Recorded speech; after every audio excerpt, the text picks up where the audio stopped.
We interrupt this program to bring you an important Wayfair message. Wayfair's got style tips for every home. This is Nicole Byer, helping you make those rooms flyer. Today's style tip: when it comes to making a statement, treat bold patterns like neutrals. Go wild! Like an untamed animal print area rug under a rustic farmhouse table from Wayfair.com. Ooh, fierce! This has been your Wayfair style tip to keep those interiors superior. Wayfair, every style, every home. We interrupt this program to bring you an important Wayfair message. Wayfair's got style tips for every home. This is Styles McKenzie helping you make those rooms sing. Today's style tip: when it comes to making a statement, treat bold patterns like neutrals. Go wild, like an untamed animal print area rug under a rustic farmhouse table from Wayfair.com. Arr, fierce. This has been your Wayfair style tip to keep those interiors superior. Wayfair, every style, every home. All right, so today we're going deep on Russell Brand. Yeah, Russell Brand. And this is going to be fun because, his career is a lot. It is a lot, and we're going to go through all of it. I think it's fascinating because, like our listeners, we're fascinated by how people transform in the public eye. And he's done a lot of transforming. Yeah, and I think what makes him so interesting, too, is just like the breadth of his career.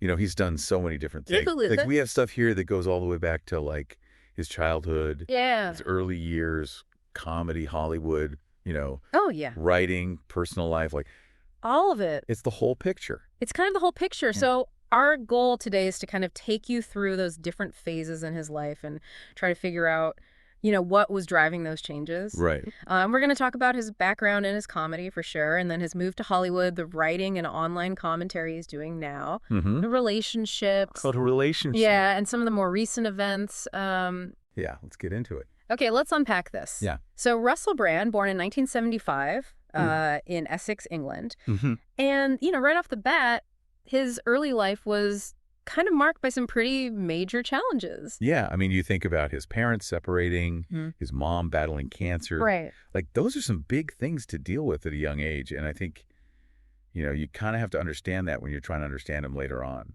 Yeah, for sure. And he also had his own personal struggles that he was going through, right? Absolutely. Bulimia as a teenager and later on heroin addiction. Yeah. It's pretty amazing how he even got through all of that. It really is. Like, those are some serious obstacles to overcome. Yeah. And I'm curious, how much of those struggles ended up influencing his art later on.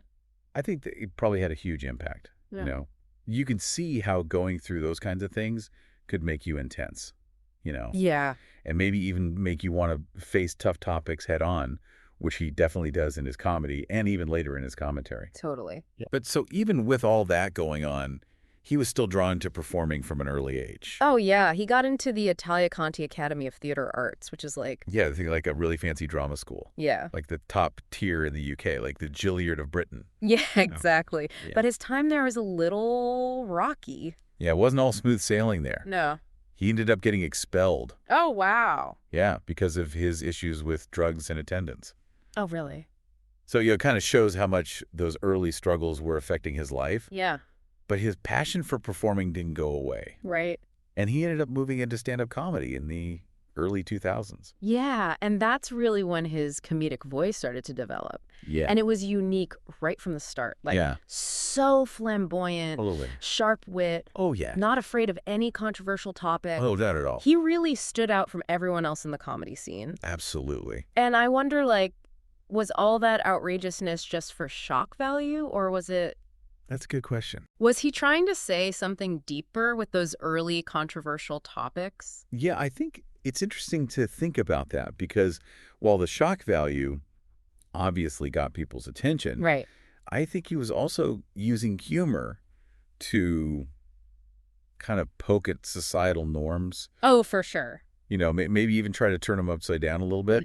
And that actually connects with some of the stuff he talks about directly later on. Yeah, absolutely. And, around this time, he also tried his hand at being a video journalist for MTV. Oh, yeah.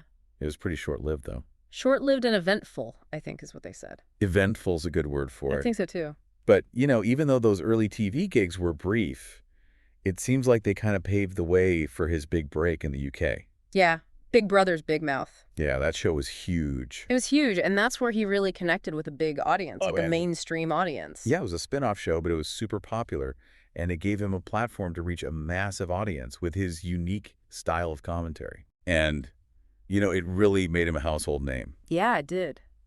And from there, he got more opportunities to host talk shows and radio programs, right, which really solidified his place as like a major media personality in the UK by the mid-2000s. Okay, so he's killing it in the UK. What brings him to Hollywood and to that level of success? Well, his big break internationally came in 2008 with the movie Forgetting Sarah Marshall.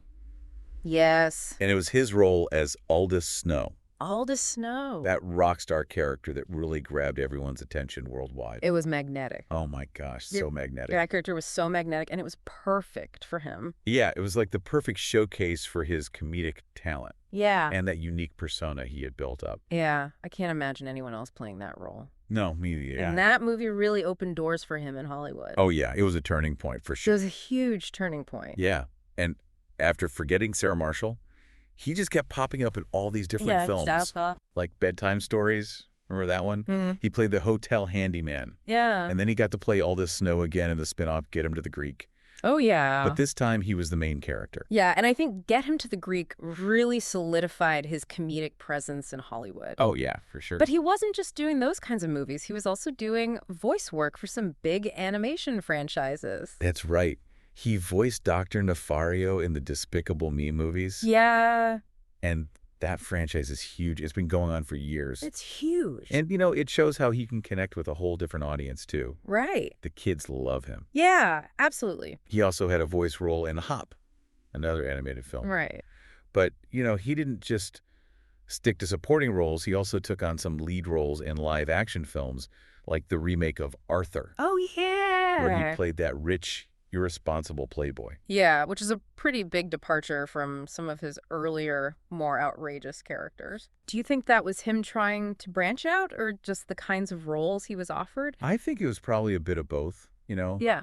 Playing more traditional lead role, like Arthur showed that he could do more than just comedy. Mm-hmm. He could handle those kinds of roles too. And then he was also in Rock of Ages. Oh, yeah. That musical comedy. And more recently in Death on the Nile, that Agatha Christie mystery film. Which is so interesting. Yeah, and that just shows his versatility even more. Yeah. Like he's not just a comedic actor. Not at all. He can really do different genres. So while his Hollywood career is bling, he's also writing. Yeah, his memoir, My Bookie Wook, came out around this time. Yeah. And it was a huge hit in the UK. Huge hit. Yeah, critically acclaimed bestseller. And it was really raw. Oh, yeah. And honest, the way he talked about his addiction and fame, and it gave readers like a much more personal look at his life. Yeah, for sure. It went beyond the public persona that people saw. Totally. And then he followed that up with Bookie Wook 2. This time it's personal in 2010. But then his writing starts to shift a little bit, doesn't it? Yeah, over time, you can see a real change in what he's interested in. Right. Like books like Revolution in 2014 and Recovery, Freedom from Our Addictions in 2017. Those are big topics. They are. And, Revolution, he's critiquing the political and economic systems that we have. Right. And he's arguing for like a more fundamental societal change. Yeah. Like a real overhaul. Yeah. And then Recovery. You can see how his struggles with addiction and his recovery would lead him to be interested in self-help and, these bigger societal cures that he talks about in the book. Absolutely. And that shift in his writing really goes hand in hand with his growing presence online, right? Yeah, exactly. Like his YouTube channel and podcast become these platforms for him to discuss current events and spirituality. Mm-hmm. And he often presents a more critical or alternative viewpoint. Yeah. And I wonder, given his earlier mainstream success that was built on being outrageous, was this move online a way for him to stay relevant by appealing to a different kind of audience? That's an interesting thought, because his online stuff really digs into topics like alternative health, conspiracy theories, criticisms of the mainstream media. Right. And he's built a pretty dedicated following. He has. And I think moving online gave him more control over his message. For sure. he could connect with his audience directly. Right. Which is different from the more controlled world of TV and film. For sure. And speaking of control, let's move on to his personal life, which has been very much in the public eye. Yeah. His marriage to Katy Perry was a big story. Oh, it was huge. They met in 2009 when she had a cameo in Get Him to the Greek. Right. And they started dating pretty soon after that. Yeah, and then their engagement in December of 2009 during a trip to India was all over the news. It was. And their wedding was a spectacle. Really? A traditional Hindu ceremony in India in October 2010. Yeah, it seemed like such a big deal. It did. It was like a symbol of these two huge stars with their contrasting personalities coming together. It did feel symbolic in a way. Yeah. But it was short-lived, right? Yeah. Sadly, it was only 14 months later in December 2011 that Brand announced their divorce. Yeah. Citing irreconcilable differences. And even the divorce itself was very public. Oh, with Katy Perry revealing that he told her about it through a text message. yeah. That seems pretty abrupt. It does? And impersonal for such a high-profile relationship. Yeah. I mean, you have to wonder what led to such a quick split. Yeah. What do you think happened? Well, there was a lot of speculation at the time. Right. And both Brand and Perry have talked about the pressures of fame. Right. And their busy careers. Right. Which often clashed. Yeah, he talked about how hard it was to deal with fame, and she was on tour all the time. Yeah, and it was all captured in Perry's documentary, Katy Perry, Yeah. Part of Me, which came out in 2012. Yeah. And that gave her perspective on the relationship and the breakup. Yeah, so after his divorce from Katy Perry, he eventually reconnected with Laura Gallagher, and their relationship seems very different. Yeah, it does. They actually dated briefly back in 2007. Oh, really? Yeah, before he was with Perry. And Laura Gallagher, for those who don't know, she's a British illustrator and author. Right. And she's from a pretty well-known family. Yeah. Her father is Bernard Gallagher, the Scottish golfer. Oh, wow. And her sister is Kirsty Gallagher, the sports presenter. Okay, so they had some history before they got back together in 2015. Right. And they both had gone through some heartbreak before reconnecting. And this time, it seems like their relationship was much more grounded and private. It does. So what do you make of this shift to a more traditional family life? Well, Laura Gallagher said that when they reconnected, Brand was in a different place. Right. And they built their relationship slowly, focusing on trust and a deeper connection. Yeah. And they got married in August 2017 in a church ceremony near their home. Okay, and they seem very focused on family life. Oh, absolutely. And Laura's an author, too. She's written books like The Joy Journal for Grown-Ups. That's great. Yeah, they have 3 children together. Daughters, Mabel and Peggy, born in 2016 and 2018, and a son who was born in 2023. Wow. And Brand has talked a lot about the positive influence his wife and kids have had on him. Yeah. And it really does seem like he's embraced a more settled, family-oriented life. Which is a big change from his earlier image. It is. It's a pretty stark contrast to the flamboyant, controversial figure he used to be. It really is. But then more recently, he's been in the news for some pretty serious allegations. Yeah, in 2023, these allegations of sexual assault against him surfaced. Right. And it's important to acknowledge how serious these allegations are. Yeah, absolutely. And as we know, these accusations have had some big consequences, like his content being removed from certain platforms and a lot of public scrutiny. Yeah, and as of right now, April 2025, the legal issues around these allegations are still ongoing. That's right. And it's a reminder that his story isn't over yet. Yeah, it's still unfolding. And these new developments add a whole other layer of complexity to how we see him. They really do. Yeah. I mean, it makes you rethink his whole journey. Yeah, so we've gone through a lot with Russell Brand. We have? From his tough early years and his start in comedy to becoming a global star in Hollywood. Yeah. To exploring deeper intellectual and social ideas. Right. And his very public relationships, the highs and lows. Yeah, from the huge wedding with Katy Perry to his current family life with Laura Gallagher. Yeah, it's been quite a ride. It has. He's always been someone who gets people talking. He does. And sparks debate. Yeah. You know? Yeah. And the different chapters of his life, from battling addiction to becoming this huge celebrity and then shifting focus to online commentary and family life, it all paints a picture of a man who's gone through some major personal and professional changes.